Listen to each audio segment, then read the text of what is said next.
get things started, I'm going to introduce to you Rodrigo Bernardo from Informa DNB. He's going to discuss about the startup world in Lisbon and global, really. So, Rodrigo? Thank you. Hi. Hello, good afternoon to everyone. And my name is Rodrigo Bernardo. And I work for Informa DNB. And for those of you who don't know us, we are former Dun & Bradstreet corporation. And first of all, I would like to thank Beta for the opportunity to be here among a terrific environment. And in our goals this year, we put the approach to new markets, to new people, because we've been working in Portugal since 1906, and it's really rewarding to be connected with such fresh ideas, because we do believe in the power of ideas, and it's a continuous challenge for us to be connected with this kind of audience, and we are each time making efforts to be connected with universities, with students, and people in the early stages of their business. We tend to make our business with big companies, with banks, with insurance companies. We basically manage and deal with information from companies from all over the world. We manage enterprise database. We collect a huge amount of data from each company. We cover pretty much the whole world.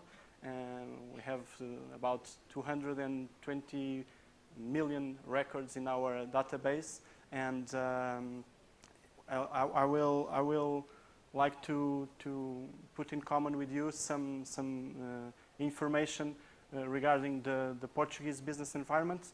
Then we'll take a brief look at of the Portuguese startups. We define startups not the usual meaning with with the kind of idea that can be developed, but the first year of the company, and then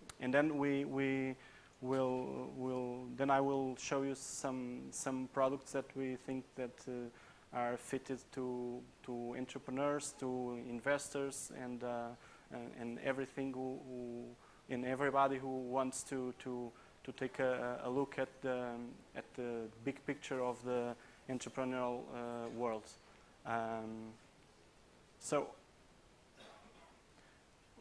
since the beginning of 2013, we are looking for some positive trend, and the numbers of the new companies have increased 16%. And we tend to look at these numbers as a positive thing. Well, it's very important that the market shows some freshness and some movement, but there's also a preoccupation, because a bigger unemployment rate is usually connected to entrepreneurship. So there are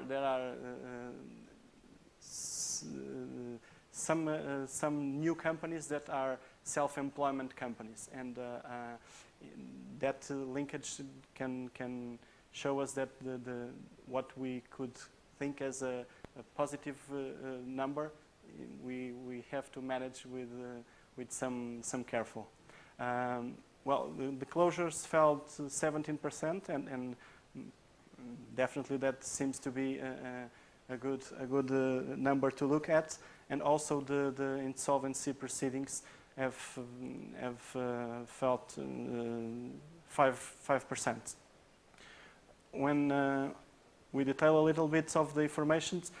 Well, we have till the end of September 27,000 new companies, and the first quarter of the year is historically the period where the most companies born, and in 2013 that was also true, and then a little bit of slowdown in that number, but in the last quarter we reached two digits of growth in this area of corporate dynamics. When we look at company closures, they are continually falling down, and well, you can see always 2 digits when we compare year on year, and well, that's kind of the air we need to breathe a little bit better. And when we look at bankruptcies, the numbers are also falling down.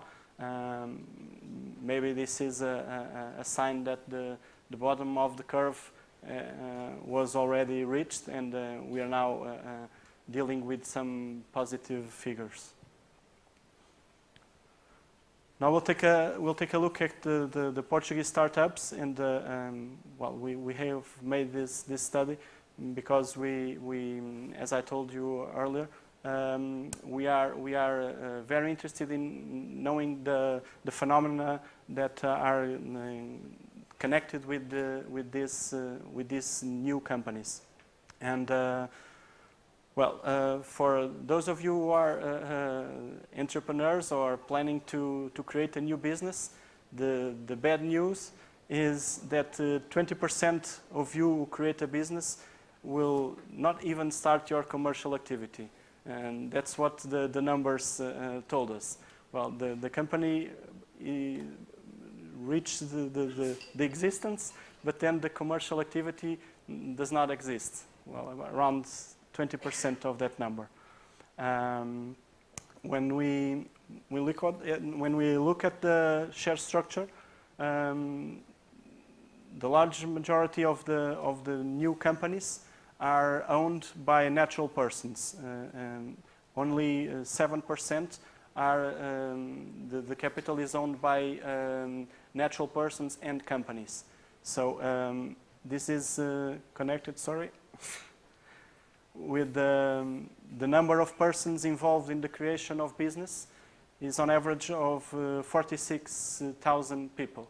So each year around 46,000 people decided to create their own business, and that is connected also with the fact that more than 50%, around 60%, is having their first company experience.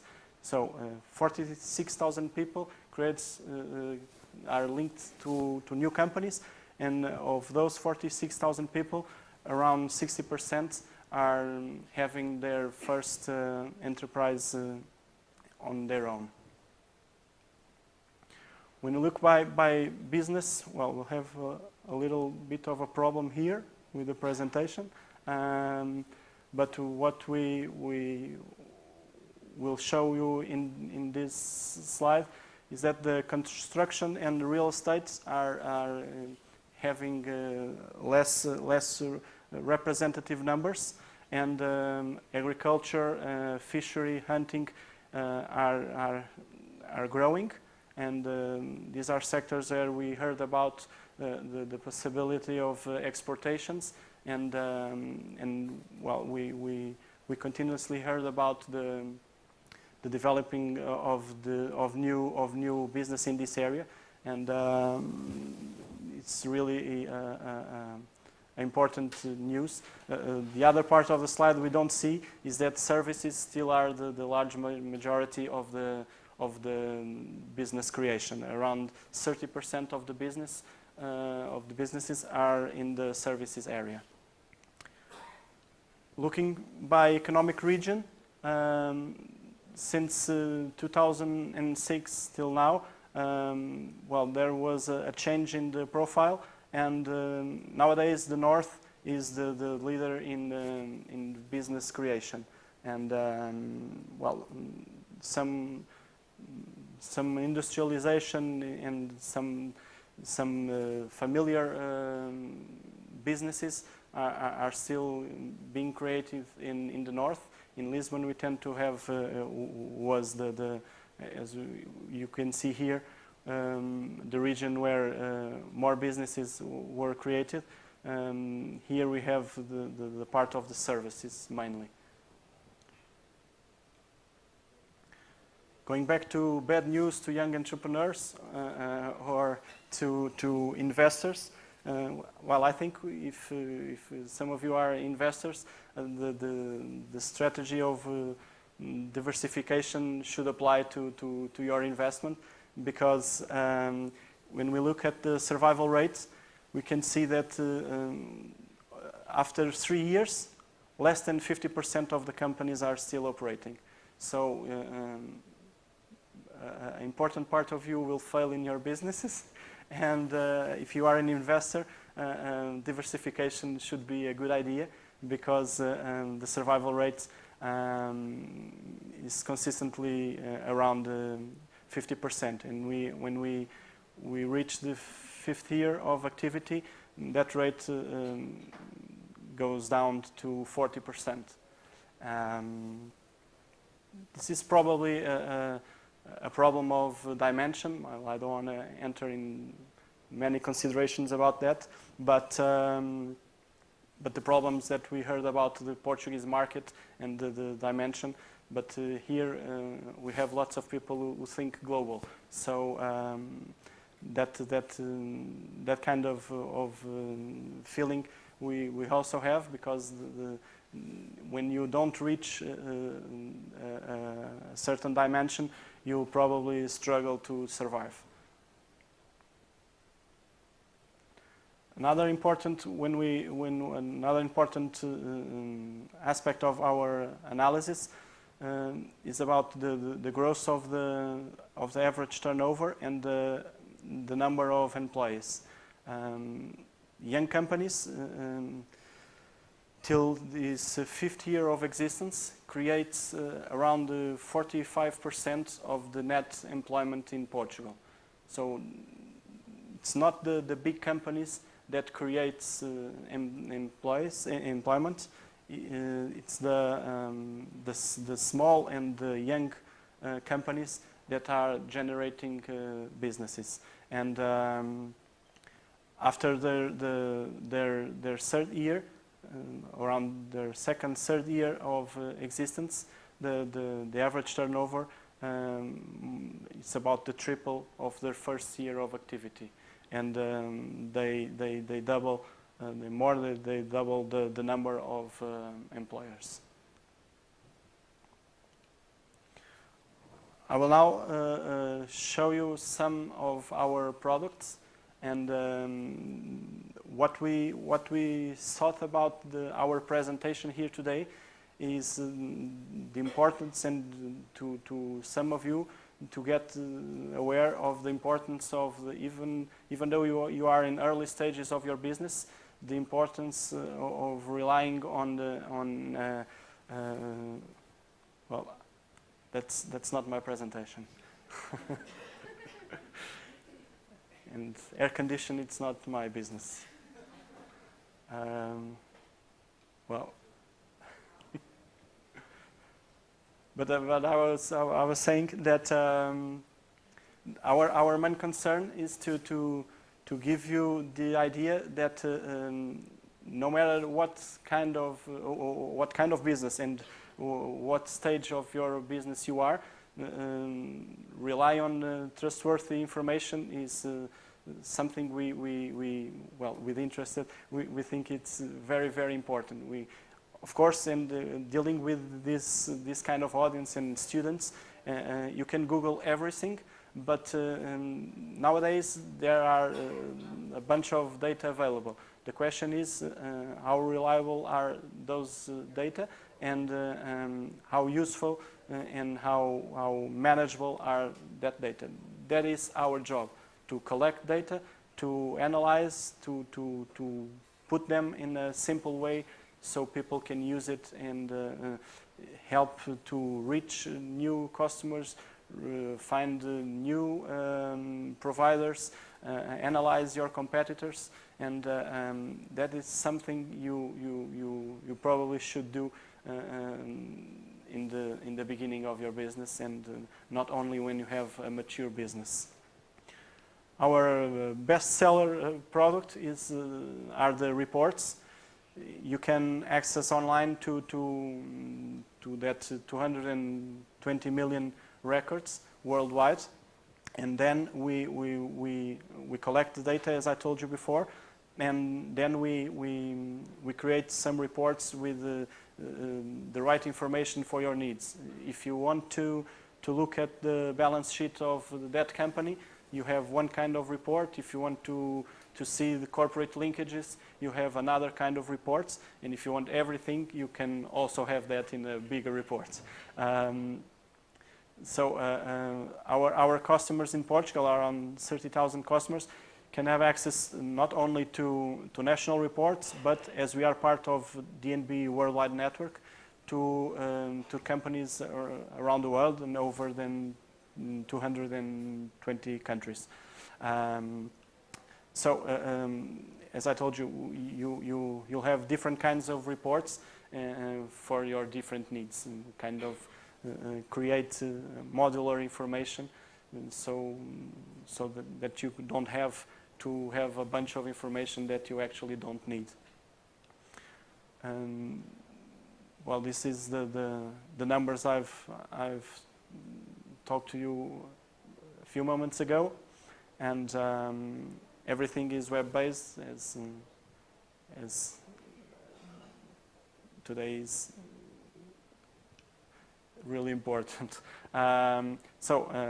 Analyzing the performance of a competitor, discovering new opportunities, you have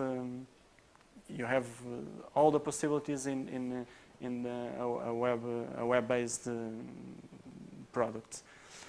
Then about the GRS, Global Reference Solution, it's an online application also a DNB worldwide network product, and here you can make some market segmentation. You can find a specific sector of activity with a specific number of employees with a net worth bigger than X, so you can define the segmentation that you really want to look for, and then you can export that information. And it's really useful when we are trying to reach new countries or trying to find new suppliers of something you don't find in your nearest market. So then you can also, because we also manage the corporate linkages, and so you can also discover some upselling and cross-selling opportunities, because you can see if you are dealing with a major company who have some subsidiaries, and you can through this product, the GRS, you can find that kind of information. Finally, we have bought a Spanish company whose business was creating sector-based studies, and here we go a little bit deeper, and we analyze the sector not only in Portugal and Spain. These studies are about the Portuguese and Spanish market, but we also analyze the international trends, and the idea is to give the people who are entering one sector of activity to have a global idea, and to see where are the things going in the past. And we also made some direct interviews with the executives of the major companies in that activity sector, so we can also have some deeper information about their strategy, and we make a SWOT analysis and try to give the big picture of that sector. The studies are about the Portuguese and Spanish markets. In Portugal, we analyze more than 19 sectors, and well, here are some examples of that. Well, we think that that this kind of information, when you are not thinking of a specific company, gives you the whole picture and helps you to define. Because I've heard a few days ago somebody saying that well, I want to conquer the world with my business, and somebody was saying, well, try not to conquer the world, try to conquer your targets, and you better know it. So probably that seemed to me a good idea, and well, we believe that reliable information will definitely will be useful in early and in mature stages of your businesses. Well, these are my contacts. If you show us, we are also here at the back. So if you want any kind of explanation of what I talk to you, feel free, and we'll have 3 minutes, right?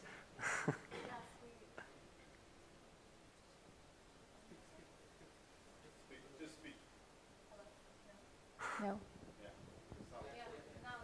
So we have 3 minutes left. Anyone with a question? Yes. Hold on, we're getting you a mic. How we collect our data? Yeah. Okay. Collect your data. I mean, for instance, I remember when I was working in New York, when startups they had to give their information themselves, and if they didn't want to give it, they didn't want to give it. So how does it work here in Portugal, for instance, or in the rest of Europe? How do you collect your data? Especially young companies don't want to provide their data because they sometimes feel they're still failing if they don't. Okay. Well, I will talk to you about the Portuguese case, which is the one I know the best. Perfect. Portugal is nowadays one of the better countries to collect information. We have lots of public information that is actually being provided, and there are some legal obligations. Every company has to publish their balance sheets, and we buy everything that is published. Then we have public records of lawsuits. We'll collect all the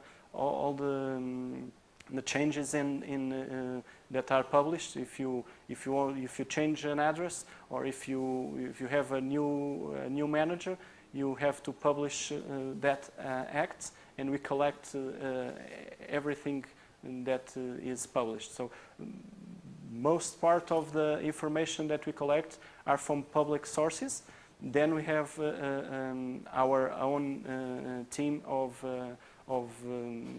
recollection of data, and we contact directly the companies to have some specific information. If you want to know the commercial director, if you want to know the financial director. But nowadays there's a lot of public information in Portugal, and the gap between the publication of the information and the existence of that data in our database is really short. If a company is born today, 3 days later, it will be in our database. Okay. So it's not a kind of I want to be or I want to give data. As it is public information, we can have access to that information. Okay. Now, there's one thing that's really associated with startups in general, and that's that most of the startups work with freelancers, at least where I come from. I come from the Netherlands, specifically because they don't want to give away equity too soon. How do you measure how many freelancers a startup works with, for instance? Because you could compare them to employees, but on the other hand, they don't have the risks that you have when you employ people. So how do you measure that? Well, we measure the employments that are published in that public information. So if you are... So you can't measure freelance employment? Yes, we can't measure freelancers. Yes. And I have one last question. No, unfortunately, our time's up. Well, Thank you. Let's give a round of applause to Rodrigo. thank you.